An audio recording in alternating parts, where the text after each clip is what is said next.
The Lovely Bones by Alice Sebold, and I really enjoyed this. I don't think it's everyone's cup of tea. It's very slow. The subject matter is obviously horrendous, um, but I thought it was a really beautiful interpretation of grief and sort of how you move on with an interesting concept of heaven. Although my idea of heaven would not be high school, not even Jesus Christ, that would not be high school. But it's an interesting interpretation all the same. I think it was. I liked it. I thought it was very well crafted, really beautifully told way of dealing with grief in something that was really horrific and well worth a read. The Lovely Bones, Alice Sybil. The thing about the book, because it's set in the 70s in it, and it drifts through time. How much we take for granted, like times back then compared to now. You know, if this was a real book, and the events happened, it'd be very hard, to not find all this evidence and thing, and that creepy neighbor, and that's mistrusted and things like that. But back in the day, it was simpler time, and I think Alice really captures that simple time and that innocence lost.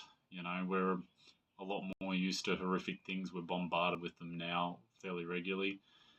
But back then, it would have been, a shock to have in this nice, clean cut neighborhood the murder of a young girl. So, and she really, I think she captured that, and the watching over, the way the narrative of the story, of watching over from up in heaven, watching her family and her sister grow and missing out on things, and the failings of the parents who are navigating grief, and it is really well told in a really delicate way for what the subject matter is.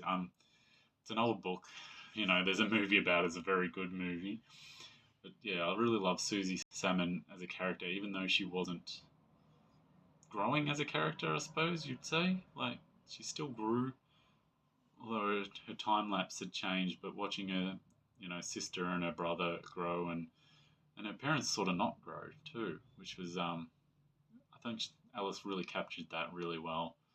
I really enjoyed the book, and again, I don't think it's a read for everyone, but it's a really beautifully interpreted way of dealing with grief, and I really enjoyed it and highly recommend it.